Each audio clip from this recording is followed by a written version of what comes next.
Luego de regreso, vamos a segunda y última sesión. Me da mucho gusto presentarles a Eduardo Ortiz Núñez, él estudió la Facultad de Ciencias de la UNAM, Ciudad de México. Y también de la Ciudad de México y el doctorado aquí en Querétaro.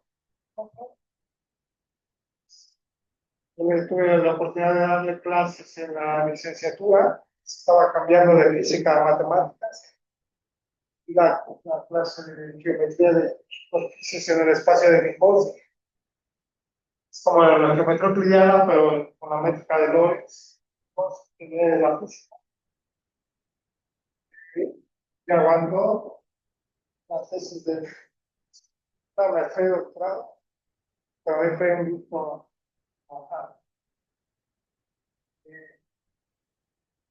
Actualmente trabaja en el Instituto Tec de Monterrey, Ciudad de. Va a hablar de geometría de mañana. Pues, avanzamos. Bueno, va a ser un como compendio de definiciones que podemos pensar que son, bueno, ¿qué tan básicas pueden ser, no? Porque para empezar en geometría de mañana, hay que tener un poquito de como que diferencial, de superficies, o sea, ya uno empieza como desde cero. Pero con el curso de ayer ya podemos dar una buena introducción a las ideas son así, ¿no? Pero ya hay menos dibujo, porque ahora lo que vamos a llamar contenidos funcionales, ¿no? El lenguaje que usamos y cómo usamos todos los objetos que vamos a definir. ¿Ok? Entonces, a ver, tenemos una superficie regular como las de el día de ayer. Entonces, la superficie regular, un cilindro o un esfero. Sí, lo vemos desde R3, ¿no? O sea, el objeto vive en un espacio de 3 dimensiones, pero es un objeto de 2 dimensiones. ¿Ok? Entonces, ¿qué tiene? Tiene una primera forma fundamental que podemos presentar más fácilmente por estos símbolos. Esta notación, ¿la han visto alguna vez? Es una notación diferencial, ¿no? O sea, lo único que quiere decir que es una forma cuadrada.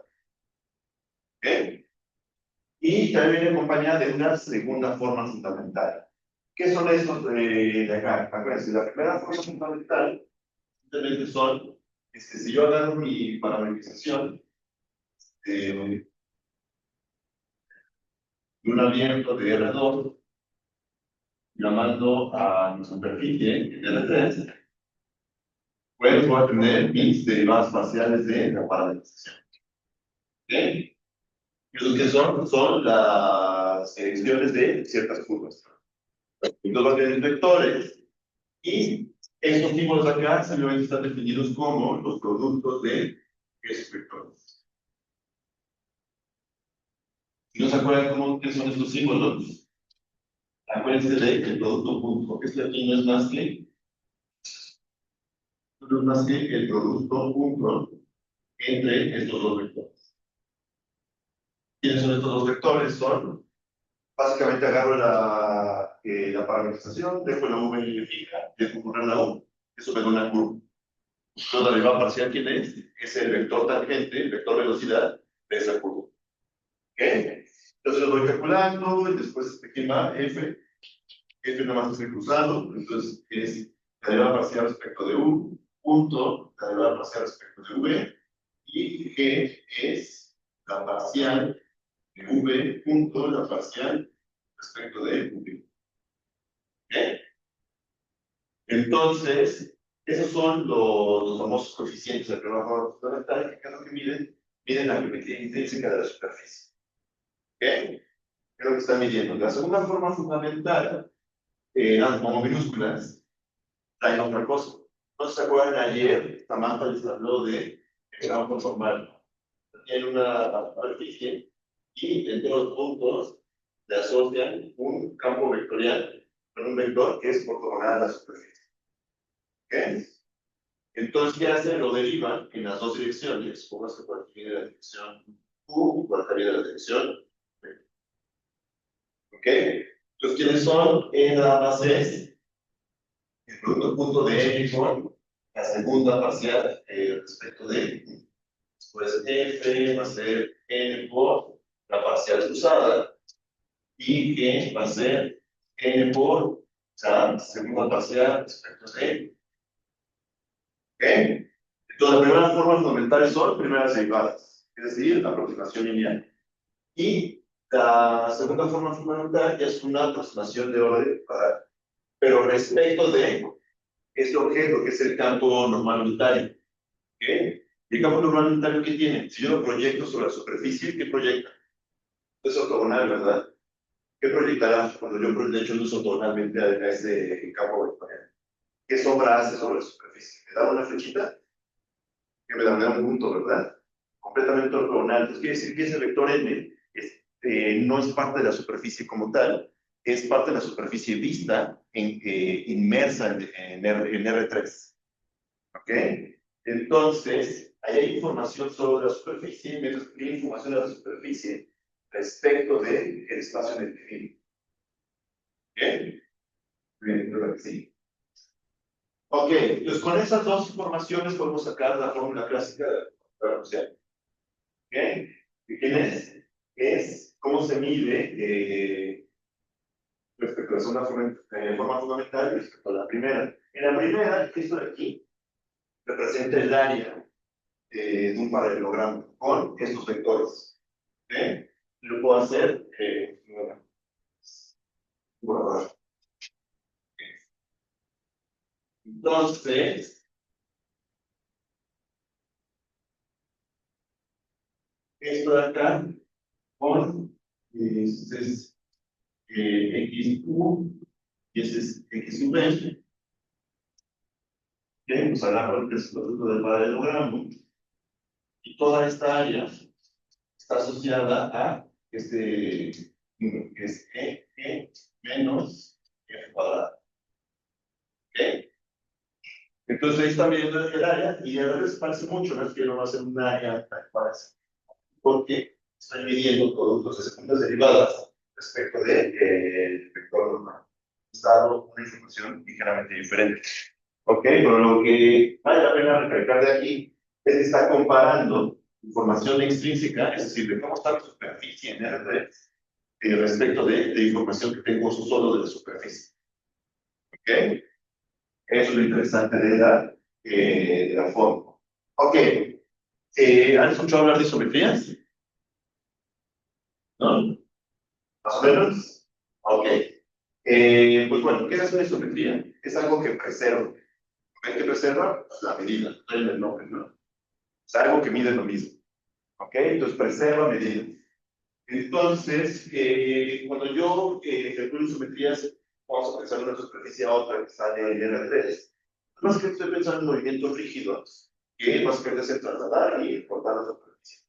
Entonces, cuando mido, ¿qué hace que mide lo mismo? ¿Verdad? No cambió nada, no apachurró, no extendió, solo que hizo trasladó, rotó y tal vez hizo una reflexión. ¿Ok? Muy bien. Entonces, tenemos el famosísimo teorema egregio de Gauss. Acuérdense, egregio nada más quiere decir como espectacular. ¿Pero qué quiere decir? ¿Por qué? Porque a principios del siglo XIX nadie esperaba que alguien llegara a este resultado de Gauss. ¿Qué hizo Gauss? Dijo, bueno, esa curvatura de acá no depende de dónde yo ponga mi superficie. Yo la puedo trasladar, rotar, invertir, pero siempre y cuando sea una isometría, la curvatura va a ser la misma. ¿Ok? Va a ser un invariante isométrico. ¿Ok? Muy bien. Entonces, realmente a nosotros nos interesa, o sea, eso nos interesa obviamente espectacular, pero nos interesa más. ¿Ok? Y hay una consecuencia de teorema de Reggio, que es la que realmente me gustaría recalcar el día de hoy. Entonces, piensen en lo siguiente. ¿Se acuerdan cuando Samantha ayer con la luz aquí del proyector respecto a una tarjeta? Y se proyectó en la playera de algunos de ustedes y se ocupaban, ¿no? Entonces era como si tuviera un sistema de coordenadas. Yo tengo aquí mi superficie y básicamente como que hizo un sistema de coordenadas, ¿no? Así como curvas. Y todas estas curvas pueden hacer ángulos oblicuos entre ellos. ¿Ok? Siempre se puede volver a parametrizar una superficie para que esta red en las intersecciones quede siempre ortogonal. ¿Ok? Entonces, siempre se puede representar de esa manera. ¿Eso qué quiere decir? Quiere decir que F mayúscula lo puedo representar todo para que F mayúscula sea C. ¿Ok? Entonces, aquí está esa información, ¿ok? O sea, mis dos direcciones con las que hago esta rejilla van a ser ortogonales entre ellas en todos los, ¿vale? Entonces, una vez que hago eso, puedo reescribir la curvatura gaussiana de esta manera, ¿ok? Se fijan, ya desaparece E mayúscula, G mayúscula, una derivada de una función de G, E y todo respecto de U, después E y G. ¿Aparecieron E, F y G minúscula? No, ¿verdad? No están en la fórmula. ¿Ok? Entonces, ¿qué quiere decir? Quiere decir que la curvatura gaussiana, aunque yo la definí en un inicio como una comparación de lo extrínseco, es como la veo desde R3, respecto de cómo la veo la superficie de sus propios términos, existe una forma de ponerla solo en términos de los coeficientes de la primera forma. Es decir, puedo escribir la curvatura de Gauss, la curvatura gaussiana, solo en términos de elementos intrínsecos. Y si eso lo juntamos con el teorema de Frege, pues, ¿qué nos dice esto? Nos dice que la curvatura no solo es un invariante isométrico, sino que no depende de cómo metamos a la superficie en R3. Solo depende de la superficie misma. ¿Ok? Entonces yo pudiera imaginarme que me voy a vivir a la superficie, a ver qué estoy viviendo en R3.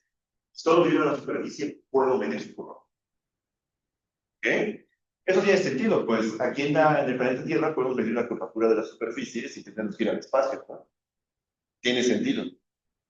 ¿Ok? Entonces, eso nos da, bueno, ese es el corolario, ¿no? Es el corolario egregio, bueno, es también podemos medirlo todo en términos intrínsecos. Muy bien. Entonces, eso hay todavía mucha más material, ¿no? Que hacer por ahí, o sea, hay mucho materia, pero vamos avanzando más en la dirección de que aprendamos los objetos fundamentales de la teoría. Entonces, vamos a pensar algunas cosas. Primero, debe de existir un lenguaje que solo sea intrínseco. Porque ese lenguaje que ocupamos para las superficies ocupa al espacio exterior, ¿no? Ocupa el espacio ambiente. Entonces, debe de existir algún lenguaje que me permita olvidarme de eso. ¿Okay? Además, si no hay restricción con los espacios ambientes, pues puedo pensar más en abstracto el espacio geométrico en el cual voy a trabajar. Entonces, ya las dimensiones, pues ya no tienen por qué ser solo dos, pueden ser las que yo quiera. ¿Okay? Además, ¿qué me va a ser de utilidad? Pues bueno, este lenguaje de parametrizaciones y geometrías, de utilidad para avanzar en ese nuevo lenguaje geométrico, ya olvidamos un poco de los dibujos, sino pensando sobre los objetos, ¿okay? Geométricos clásicos como la curvatura. Y, pues bueno, ¿cómo lo vamos a hacer? Pues va a ayudar mucho las curvas y sus vectores tangentes. ¿Okay? Porque al final del día yo voy a tener, por ejemplo, piensen en tu esfera,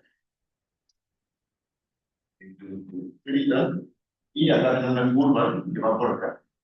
Una curva vive en la esfera, es decir, una curva que va de un cierto intervalo en R y llega aquí a S2. ¿Ok? Pues una curva que está pintando en la esfera, ¿verdad? Si yo la derivo, en este punto, por ejemplo, pues voy a tener una flechita que va a ser tangente a la superficie de la esfera. ¿Ok? Entonces, ese lenguaje me va a resultar de mucha utilidad, pero va a tener un problema. ¿Cuál es el problema? Que si estoy pensando ya mis objetos geométricos que no están metidos en un espacio más grande, pues, ¿voy a tener espacio para captar esas flechas? Pues en principio no, porque ya no tengo ningún espacio exterior. Además, yo tengo la ventaja de que lo estoy pensando eso metido en R3, y R3 es espacio vectorial, entonces es un punto de flechas que no puedo poner. Pero si ya lo estoy pensando en abstracto, pues ¿dónde tengo esas flechas? No tengo espacio para captarlas. Eso va a generar problemas. ¿Ok? Bueno, y eso generó muchos problemas para alcanzar a tratar de hacer más esto. Entonces, ¿qué vamos a hacer? Vamos a definir estos espacios, no se llaman variedades riemannianas, para poder hacer todo eso en abstracto y que siga teniendo sentido. pero vamos a tener que hacer algunas modificaciones a nuestra fórmula de pensar. ¿Ok? Porque eso lo vamos a tener que olvidar. Ok, entonces primero necesitamos una serie de ingredientes topológicos para darle sentido a todo esto. Entonces primero que necesitamos que cumpla la variedad de mañana, pues que es una variedad topológica. ¿Qué quiere decir que sea una variedad topológica?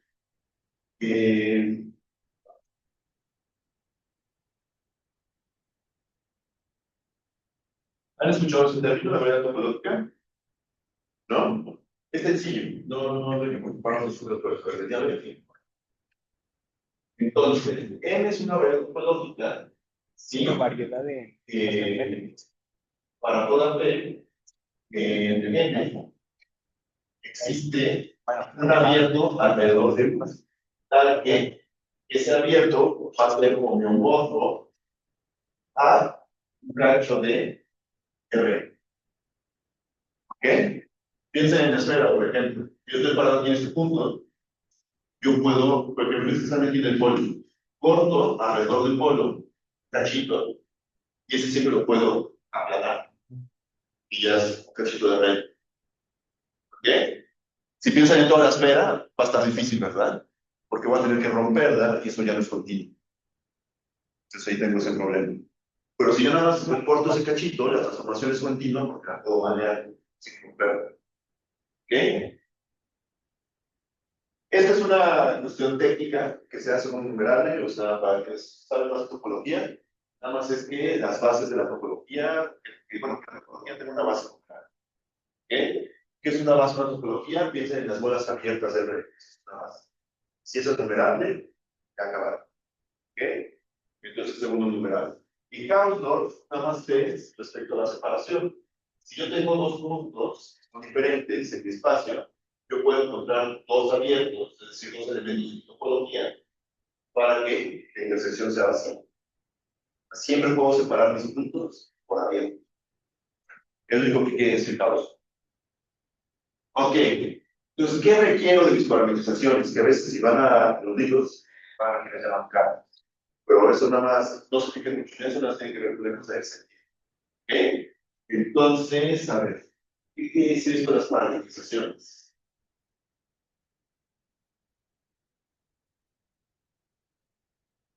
Yo voy a pensar en mi espacio, mi conjunto, que al principio contiene mayor estructura más que la de ser, variedad topológica, separable y causa. O sea, al menos tiene topología y es separable. Ok, entonces, ¿qué va a ser la parametrización? Yo tengo aquí mi espacio abstracto. ¿Sí? Entonces, la parametrización lo que va a hacer es relacionarlo con algún abierto U que viva en Rn. Entonces, X alfa lo que hace es un vector. Si ustedes están con ustedes llaman cartas, entonces piensan que van al revés. La única diferencia, pero eso es el mismo lenguaje, nada más son vocales. Entonces, vamos a pensarlo como parametrizaciones. ¿Qué? Que suben. Entonces, ¿qué es lo que yo quiero? Pues ya este yo le llamo U alfa. Entonces, tu imagen aquí arriba, en este espacio, y ya no me puedo imaginar el que qué va a ser, pues te va a ser simplemente la imagen directa de U alfa. ¿Ya? Ya, ahí tengo un cachito de escrito de este espacio abstracto con un abierto de red. ¿Ok? Eso me permite describir lo que pasa aquí arriba, cosas que yo conozco aquí abajo. ¿Vale? Entonces, ¿qué es lo que voy a pedir a mi parametrización? Realmente las cosas más importantes, pues que yo pueda cubrir todo la variedad, por lo tanto, este conjunto que va a ser mi variedad de mañana, lo voy a poder cubrir con todos abiertos de todas las parametrizaciones. Que voy a poder describir bien todo. ¿Vale? Pero, ¿qué más va a pasar? Pues aquí necesitamos un poquito más grande este disco. Perdón,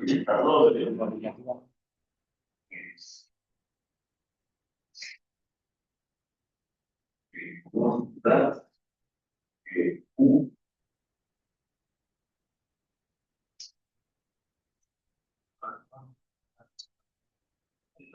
Y pongamos que tengo otro abierto con otra parametrización. Y este va a llegar acá.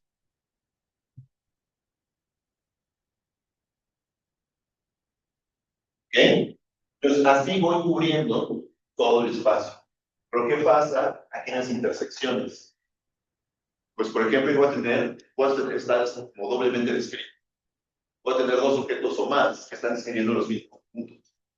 No hay problema. ¿En qué sentido? Porque yo estoy pensando que estas paralizaciones sean inyectivas. Es decir, que sean cada una sea uno a uno, para que no esté contando doble a la hora de describir estos objetos. Pero ¿qué pasa cuando se intersecan estas imágenes? No hay tanto problema porque son dos parametrizaciones diferentes. ¿Okay? Y es aquí cuando viene la condición la vuelta, ¿okay? Para que algo, para que pueda hacer lo siguiente. Al final de cuentas, en la geometría diferencial, en lo que les he hablado de todas estas charlas, ¿cuál es la herramienta más útil? Ya mismo.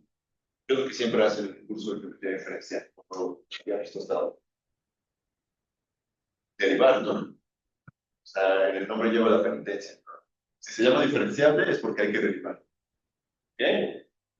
Entonces, pues yo quiero eso, pero quiero que este espacio abstracto tenga la capacidad de que yo le pueda montar una noción de derivación. O sea, que pueda seguir derivando en este espacio abstracto aunque no lo conozca. ¿Ok? Entonces, para esto, estos van a tener que comportar de cierta manera. Entonces, me voy a fijar en la función que va entre estos dos abiertos. ¿Ok?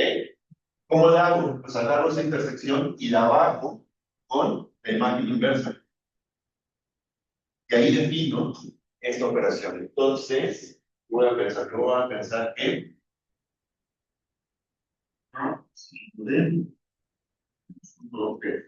es decir, ¿qué hace esta función?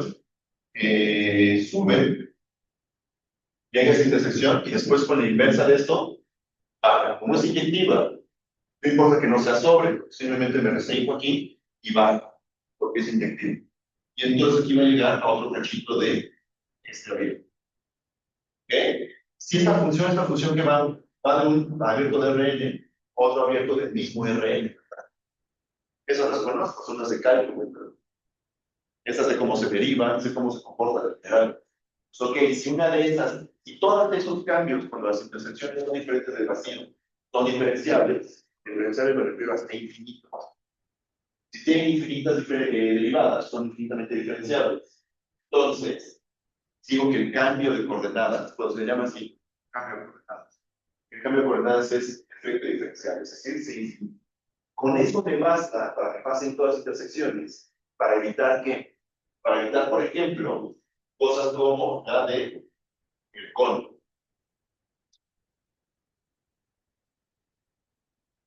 El cono de la heladería tiene un pico, ¿no? Esto quiere decir que aquí alrededor del pico no se cumple esto. Está perdiendo dimensión. Es variedad topológica, porque yo alrededor del pico puedo cortar y puedo marearlo y aplanarlo, pero no puedo suavizarlo. ¿Ok? Entonces el cono es variedad topológica, cono es variedad diferencial. ¿Ok? Entonces todo conjunto que cumple con estos requisitos es una variedad diferencial. ¿Qué quiere decir? Es un espacio abstracto donde yo puedo montar una noción de derivación.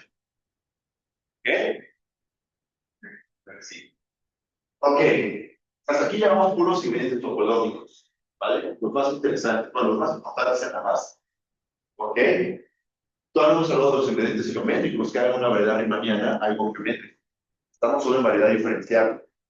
Ok, entonces vamos a empezar a meterle, pero en la siguiente lista siguen siendo ingredientes topológicos. Son ingredientes topológicos que ya van a ir encaminados a poder crear una geometría. ¿Ok? Muy bien, lo primero que necesito, tangencia. Ok, necesito de alguna manera necesito recuperar mi flechita tangente. La tengo que recuperar a toda costa. ¿Ok? Entonces, ¿qué voy a hacer? Pues voy a pensar en una curva. Vamos a ver acá.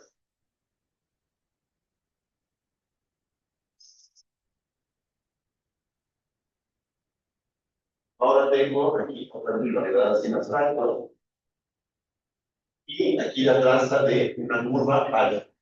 Esto, ¿qué es? Esto lo puedo ver como una aplicación de un intervalo en reales y que llega y me hace una traza aquí en el espacio abstracto. ¿Ok? Y después pienso en una función que va de todo m, o al menos un abierto de m. ¿Ah? Bien. Entonces, esta función, que sería alfa seguida de f, ¿dónde va? De r a f, ¿verdad? Todo lo recibimos conocido. ¿Vale? De eso se trata todo este lenguaje, tratar de buscar lo conocido en lo nuevo. ¿Ok? Entonces, ahora, ok, pienso en la composición. Esas composiciones, pues las puedo derivar, ¿verdad? Porque son funciones de relleno. Entonces, así yo sé cómo se derivan. La derivo. ¿Ok? La derivo, ¿y qué va a pasar? Yo voy a obtener un número, pero lo quiero relacionar con algo. ¿Por qué? Porque yo quiero regresar a esta noción de que esto de aquí, la derivada de alfa en algún punto, sigue siendo algo como una flecha. Por eso lo voy a perder. ¿Ok? Entonces tengo que encontrar otra manera de que si el vector es al cabo, ¿se acuerdan de su curso de álgebra lineal? No necesitan flechas para hacer los vectoriales, ¿verdad? Los pueden construir siempre en abstracto. Pues realmente lo que necesitamos son cosas que se comporten con un espacio vectorial. ¿Ok? ¿Y qué tiene la derivada? ¿Se acuerdan? Es lineal, ¿no? Quiere decir que hay algo vectorial ahí. ¿Ok? Con eso nos basta. Muy bien. Entonces, ¿qué vamos a hacer? Vamos a agarrar esta derivada y recordar qué es lo que hacíamos en cálculo. ¿Ok? Ustedes en cálculo agarraban esas composiciones.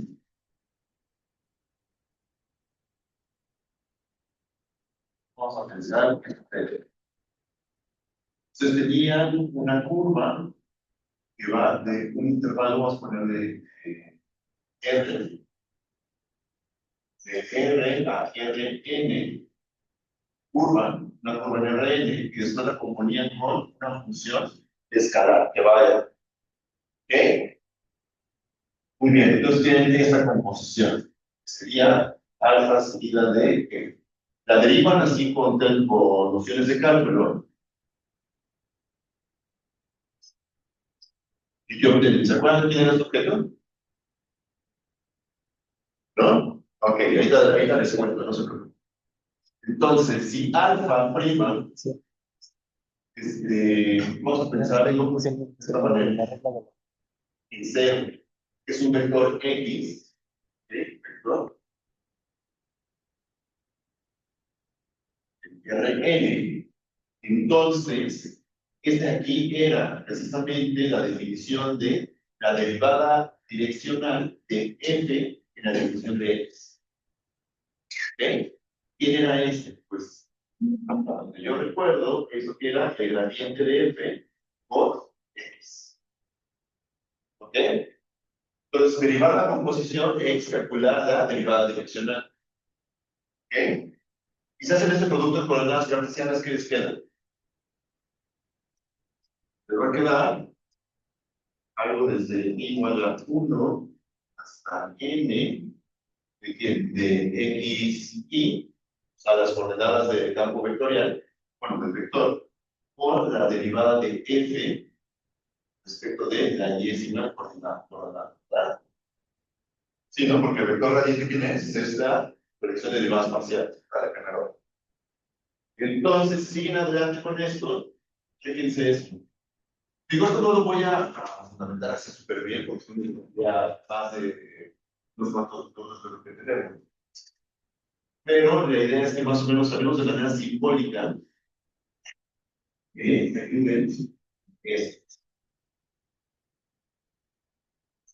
¿Ok? Entonces pareciera que esto de aquí es un operador. ¿Ok? Y que lo que está haciendo es comer funciones y devolverme escalares. ¿Ok? Entonces es precisamente lo que me voy a quedar de la derivada direccional. Entonces, cuando yo derive la composición pasando por ese espacio abstracto, no sé qué es, ¿qué voy a hacer? Pues voy a pensar que existe algún tipo de vector que está derivando a la función que yo le pongo. ¿Ok? Entonces, quiere decir que intercambiamos flechas por, esto ya no va a ser cierto, y los vamos a cambiar por derivación. Pues van a ser cosas que van a ser objetos que derivan la función que yo le ponga enfrente. ¿Ok? Y como la derivada es lineal, ya quedó. Lo puedo juntar en todo un espacio vectorial. ¿Ok? Entonces, el conjunto de todas mis derivaciones, construidas de esta manera, ver así, que el conjunto de todas estas derivaciones, en un cierto punto, es lo que le voy a llamar mi espacio tangente. ¿Ok? Espacio tangente. Y es un espacio vectorial de dimensión finita. Voy a decir de dimensión finita, se va a parecer mucho a R, E. Están las flechas que necesitaba. ¿Ok? Entonces ya no tengo que pintar las flechas como en el caso de superficies metidas en R3. Tengo que construir el espacio tangente. Y al ser un espacio vectorial, ahí ya no importa que sean flechas o no. Es un espacio vectorial, con eso me basta. ¿Ok? Entonces, ¿qué es una variedad de mañana? Va a ser este objeto abstracto con la capacidad de tener una noción de derivada y que en cada punto viene acompañado de un espacio vectorial que ya no lo tengo que imaginar ahí pegado, ¿no? Plano a la superficie. Vive su propia cuenta en abstracto. ¿Ok? Entonces ya me ahorré el paso de andar construyendo de chip. Muy bien. Y así con esto ya es para mí mucho más fácil hablar de la derivada de funciones.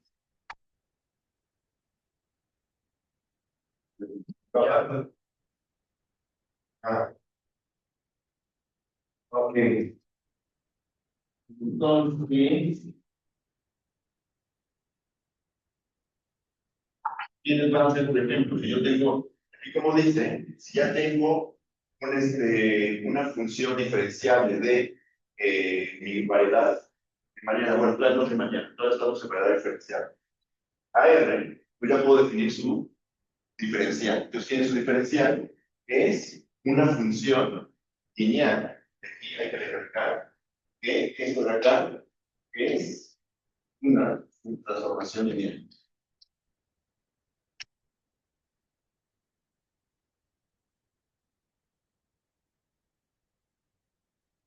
¿Ok? Y como transformación lineal, ¿qué hace? Bueno, pues es lineal, come vectores en el espacio tangente y de nuevo real. ¿Cómo lo hace? Una derivada direccional. Es la forma en la que lo. ¿Ok? Entonces, ya sí que ya lo tenemos todo, ¿no? Ya podemos ir avanzando. El problema de no tener flechas está resuelto. Ok, pero muy bien. Entonces, ¿ahora qué hago? Pues campos vectoriales. O sea, ya hablamos de vectores en un punto, pues los campos vectoriales que son, pues nada más es una aplicación que en cada punto me da un vector en el espacio tangente. Y así. ¿Qué? Es como lo que hace esto que les dice, ¿no? Como en ecuaciones diferenciales de, pues, pueden agarrar una superficie, le crecen pelos, peinan, y ese es su campo vectorial, ¿no? Ok. Entonces ya todo eso ya se tiene. Ok, ahora sí vamos a la parte geométrica. ¿Ok? Porque si se llama geometría es porque algo debe de medir. ¿Ok? Entonces, ¿qué mide? ¿Qué medimos en estos casos? Ok. Pues la idea de la geometría riemanniana y el instituto de la geometría analítica con el se en el punto, más que, más que medir longitudes, lo que estamos midiendo son ángulos. ¿Ok? ¿No se acuerdan que del punto punto se ve casi, ¿no? Como la aplicación de las coordenadas, se va a estimar. Pero hay otra forma de calcular el punto punto, ¿cierto? ¿Se acuerdan cómo va? Es la norma de un vector por la norma del otro por el coseno del ángulo que lo separa, ¿verdad? ¿Sabes de dónde sale eso? La regla de cosenos. La vieja y conocida regla de cosenos de toda la vida. Entonces, realmente estamos midiendo ángulos.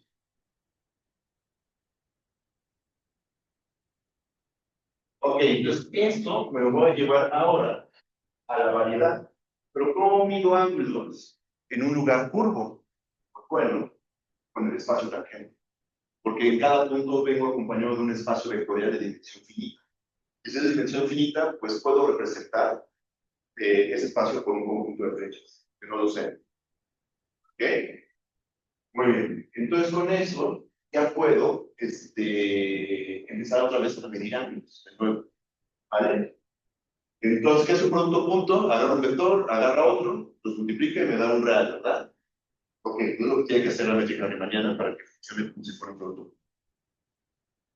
Entonces, eso simplemente es simbología, o sea, es notación, simplemente tienes que, pues es este producto. ¿Ok? Entre los dos campos. ¿Y qué va a cumplir? Es bilineal, simétrica y positiva de fila. ¿Qué es lo que cumple el producto punto? ¿No es cierto? Es una forma bilineal, es simétrica y es positiva definida. ¿Okay? O sea, los productos de un vector consigo mismo siempre van a ser mayor que cero. Y si es cero es porque fue el vector cero. ¿Ok? Y bueno, ok. Entonces, toda métrica tiene una representación matricial. ¿Ok? ¿Cómo hago eso? Pues agarro mi parametrización. O sea, así, mejor. Hago mi parametrización y aquí, de cierto abierto. Abierto en Internet. Muy bien. Entonces, ¿se acuerdan? Vamos a pensar en dos dimensiones. Si dejo una variable aquí en espacio vectorial fija, bueno, todas son, casi todas son esa una, la muevo, obtengo curvas. ¿Ok? Puedo tener curvas. Y después otras curvas. Entonces, ¿cómo hacen? Ok. Entonces, en cada punto yo voy a tener dos vectores tangentes. ¿Ok? Y ya no es independiente. Eso ya me va a tener una base. ¿Ok? Y 7 de 3 dimensiones, 3. Y así voy a avanzar. ¿Ok? Entonces, la misma parametrización que me está dando con las derivadas de esas curvas que se llaman curvas coordenadas, que me está dando una base para el espacio tangente. ¿Ok? Una base natural. Entonces, si hay bases y hay formas lineales que son las métricas riemannianas, hay matrices. ¿Ok? Entonces, ¿cómo represento la matriz? Pues agarro una base que van a ser todas las derivaciones de la parametrización y defino esos elementos en I, J como esto, ¿eh? Con, bueno, con la organización, o lo que sea, pero nada como. ¿Y esos quiénes son? Pues son funciones de infinito que van de la superficie, perdón, que van de la variedad en R. ¿Ok? Entonces, ¿cómo calculo el producto punto en términos de eso? ¿Ok? Con cada uno de esos puedo formar una matriz. ¿Ok? No sé si se acuerdan que para calcular este productos puntos en R2 o R3, voy a hacer este truco de poner un vector acostado y uno con columna, y así en cada caso, y ya quedaba, ¿no? O sea, es lo mismo, pero ahora en medio tengo que poner a la matriz que representa a la métrica. ¿Ok? Es exactamente lo mismo. De hecho, si ustedes ven a R2, por ejemplo, en coordenadas polares, ya no queda, ahora de hacer el vector punto, ya no queda el vector transversal, el vector columna, ¿verdad? Tienen que poner en medio una matriz que tenga un 1, un 0, 0 y una R para que sea el factor polar. ¿Verdad? Ok. Entonces, es exactamente lo mismo. Solo que ahora, ¿qué está pasando? Ya hay matriz y mis vectores ya no son escalares. Cada una de estas son funciones de infinito sobre la superficie. Bueno, sobre la variedad riemanniana. Y cada una de las entradas de mis vectores, como ahora son campos vectoriales, entonces van variando punto a punto. También son funciones diferenciales. Todo ahí son funciones de infinito, ya no son escalares. ¿Ok? Muy bien. Entonces, esa es la edad de la métrica. Ya cuando tenemos variedad topológica, variedad diferencial y métrica, ahí ya tenemos por fin una variedad riemanniana. Ya acabamos. Ya tenemos variedades riemannianas. Muy bien. Entonces ahora, para hacer más geometría, ahora tengo que llevar esa noción de diferenciabilidad. O sea, se va construyendo poco a poco, no de estupideces. Pero la que más usamos en geometría es este concepto de conexión afín, que muchas veces ustedes van a ver que se resiste la doctora a decir que es una derivada. ¿Ok? Porque lo quiere generalizar, pero en el fondo es una derivada. ¿Ok? Entonces, ¿qué es una conexión? En abstracto, agarro un vector tangente, otro, y me devuelve otra vez un vector tangente. ¿Qué es lo que hace? Finalmente, básicamente lo que va a hacer es que va a agarrar una curva, un cierto vector tangente, y dice, bueno, pues que aquí tengo un vector Y, que aquí yo tengo un vector X, me agarro la curva que se ajusta a mi vector, a mi campo vectorial X, y veo cómo a la hora de ir avanzando, este va cambiando de posición. Voy comparando. ¿Ok? Agarro, este lo muevo y veo cómo el otro se empieza a mover. Entonces, así a grandes rasgos sería una derivada, ¿no? Comparada. Ok. Entonces ahora, ¿cómo se va a comportar la conexión? ¿Ok? Entonces, ¿cómo? Y podemos decir que esta conexión mide una variación.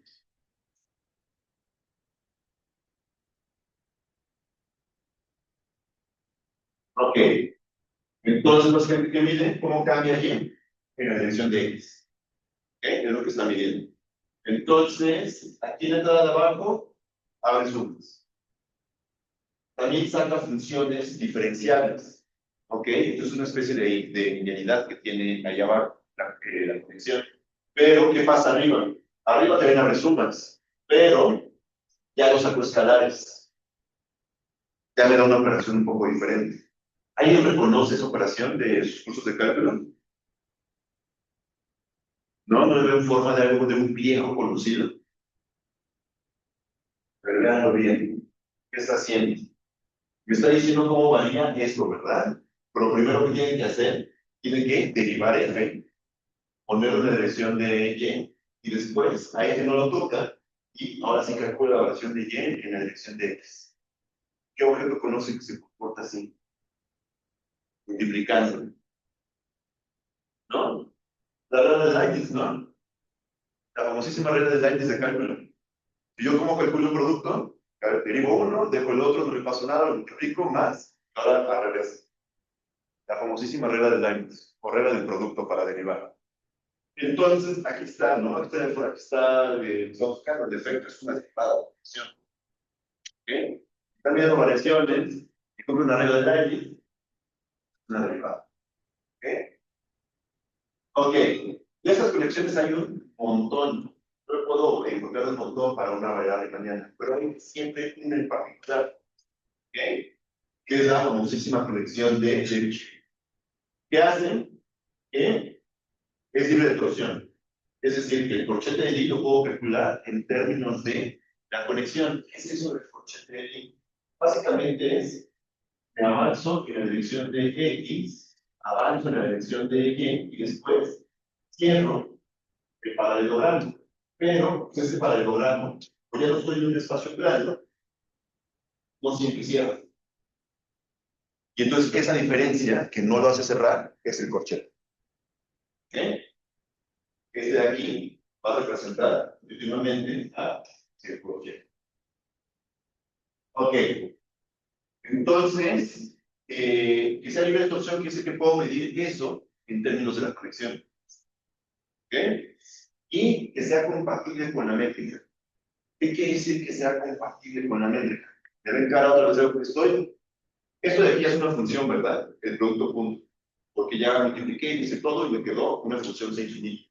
Y lo estoy derivando en la dirección de z. ¿Ok?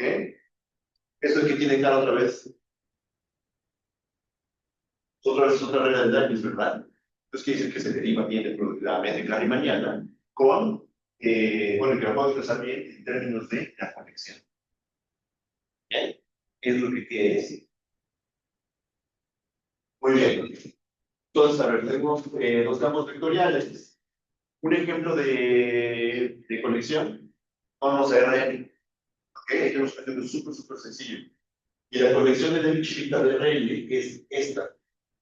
¿Qué hago? Pues allí lo puedo expresar como pues, en las coordenadas. ¿Ok?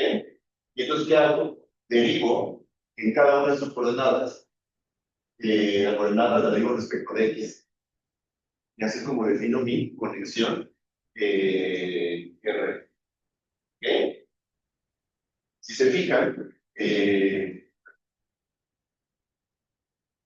ah, ahí,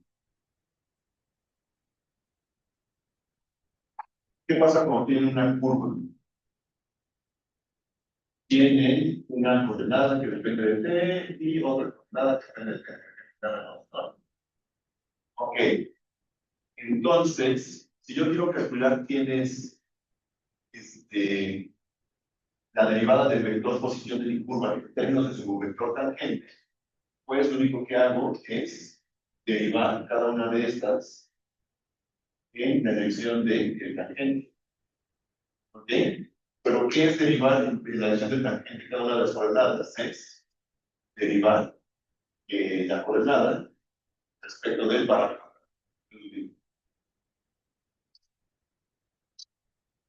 ¿Ok? Los que han derivado curvas en cálculo ya han usado la conexión. Pero no les han dicho que están usando la conexión. ¿Ok? Muy bien. Entonces, aquí hay un caso muy peculiar y es un poco de lo que muchas veces que hacemos con Gabriel, todos los alumnos somos, estamos muy especializados en geometría de subvariedades.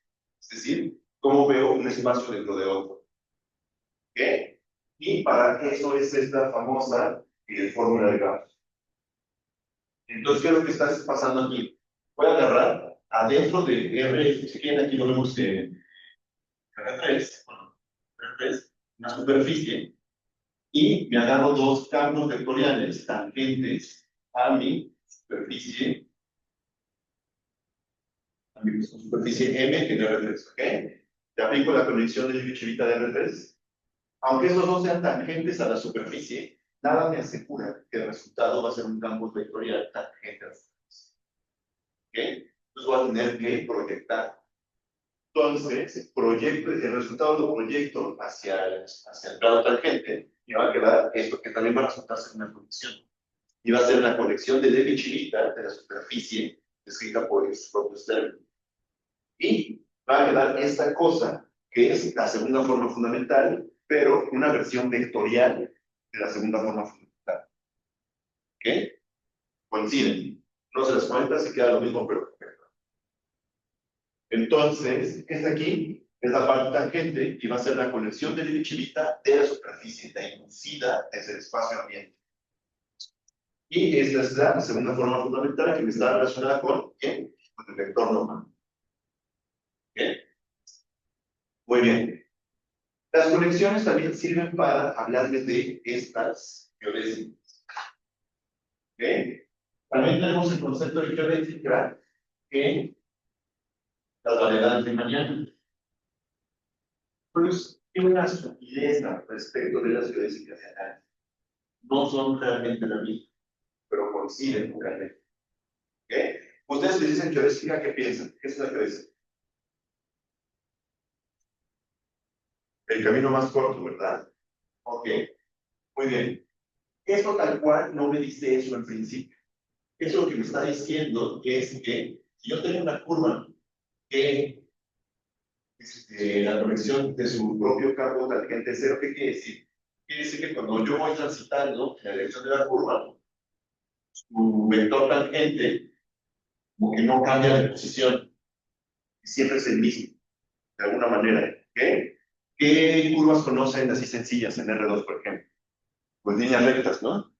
Yo tengo una línea recta y la parametrizo de tal manera que la voy recorriendo a velocidad constante, pero el vector no cambia, siempre es el mismo. Entonces, esa va a ser una geodésica de R2, una recta.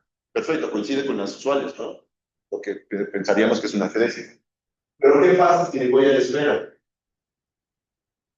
Agarro aquí en el polo norte y me voy aquí a un punto que está por acá. Aquí en la esfera las geodésicas son circunferencias de radio máximo. ¿Ok? Entonces Entonces voy por acá con una geodésica, gamma, y por acá me voy con otra geodésica. Voy con otra por acá, gamma 2. Yo puedo construir las dos curvas que se vayan a velocidad constante sobre la esfera. Fíjense, aquí está el polo sur. ¿Ok? Entonces, ¿cuál es más corta? Esta de acá, ¿verdad? Pero, aunque siempre las veces que son esta más corta, que si esta la recorro a velocidad constante, pues me voy a pasar del polo sur y voy a hacer una distancia mucho más larga. Pero siempre y cuando se la transite yo a velocidad constante, sigue siendo geodésica a ojos de la conexión. ¿Ok? Entonces, ¿qué decir que las geodésicas de la geometría riemanniana no necesariamente reducen la distancia, a no ser que lo piense a nivel local?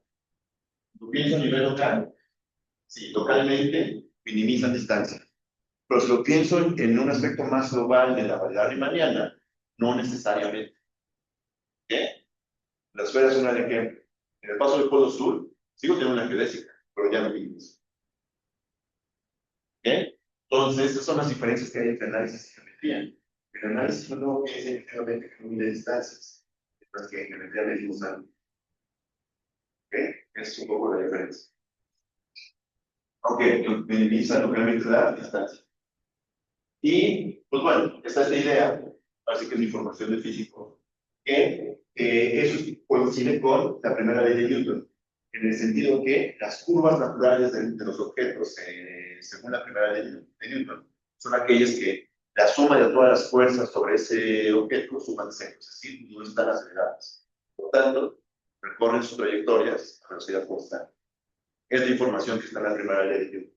Entonces, la noción de geodésica en geometría riemanniana coincide mucho con la información de la primera ley de que fue algo importante pensar en época de Einstein, que estaba haciendo la teoría de la relatividad, estaba tratando de ver las especies en el nuevo contexto de la relatividad general. Y esa fue una idea que le dio el norte de buen camino por donde ir. Ok, ya casi llegamos al final, pues bueno, existe este teorema de Nash, seguramente muchos se salen de esta película que al parecer no es nada parecida a su vida.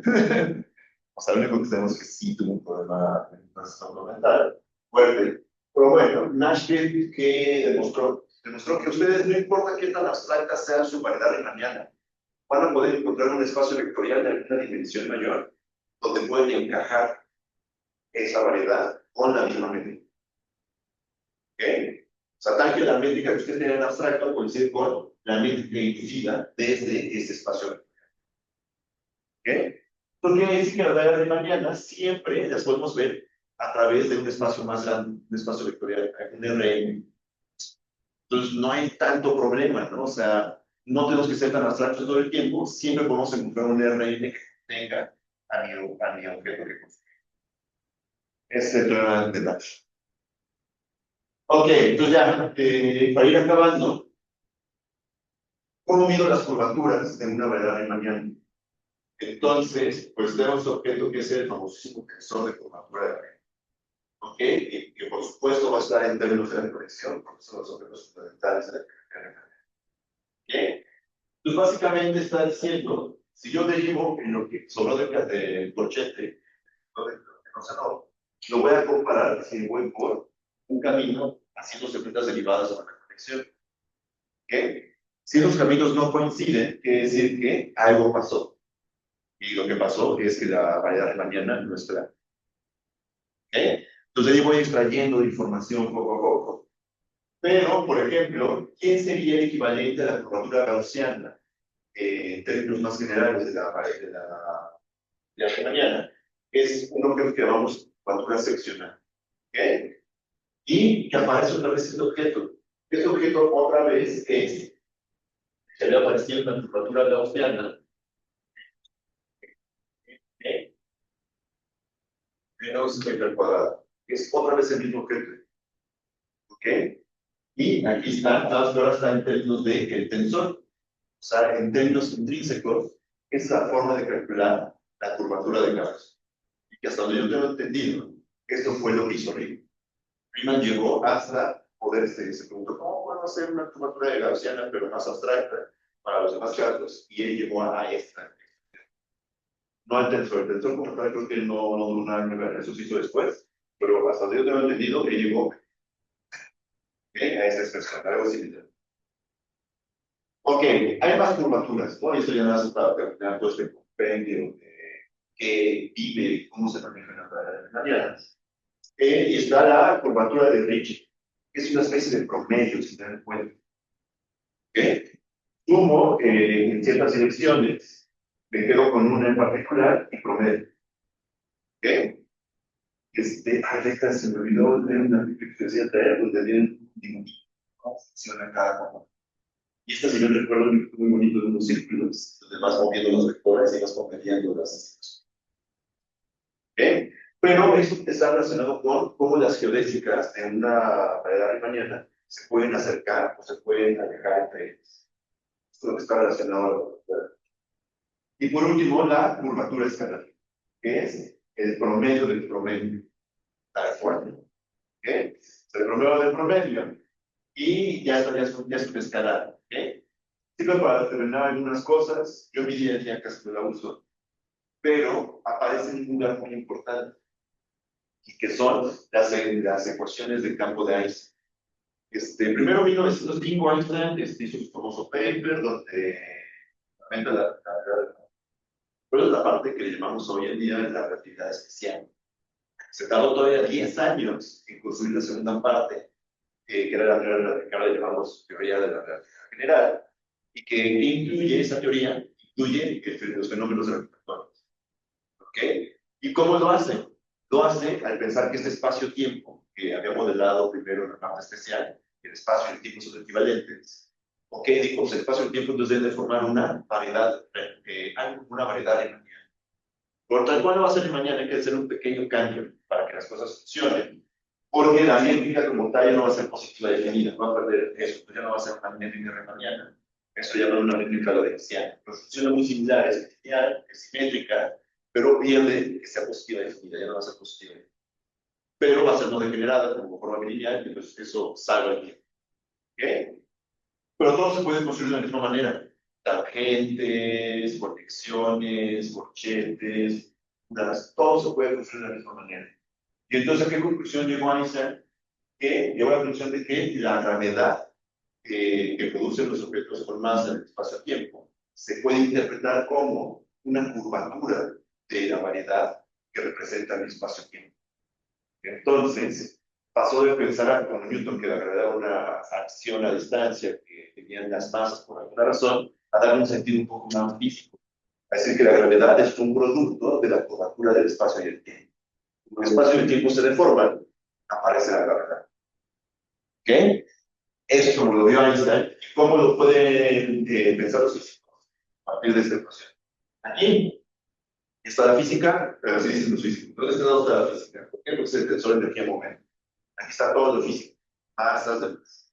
Y de este lado, ¿quién está? La curvatura de Ricci y un medio de la curvatura escalar por la métrica de la variedad. Aquí hay pura información geométrica, la verdad. Entonces, esta teoría pues, nos ayuda un montón, ¿no?, para poder entender la gravedad y intentar un lenguaje también. Entonces, si se preguntan de aplicaciones de algo tan abstracto, ya está la gravedad, ¿no? Y aplicaciones directas a la tecnología, ahí está el GPS. Entonces, ¿de qué sirve? Sirve, ¿no? Por si se quedan con las dudas de que esto sirve para algo. Pero bueno, eso sería todo. Gracias por aguantarme hasta ahorita.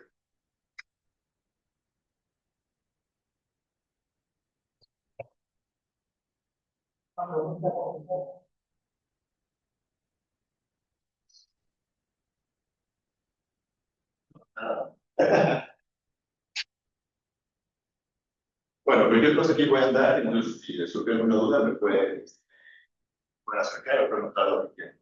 Vale.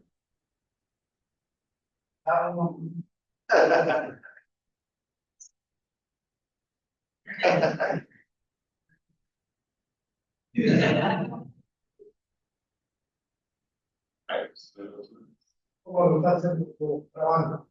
En mi trabajo, en Criterio de mañana, ¿Cuál es? pues Valenciana, bueno, Yo cuando estaba haciendo la maestría, pues ahí en la ventana de usan píxeles de perro. Y todo esto lo usan para demostrar la existencia de agujeros negros, por ejemplo. Entonces fue un viaje muy interesante. Claro, fue más topológicamente profunda, pero está muy interesante. Por ejemplo, y la otra que hicimos ahorita en el doctorado fue caracterizar ciertos tipos de superficies. ¿Okay?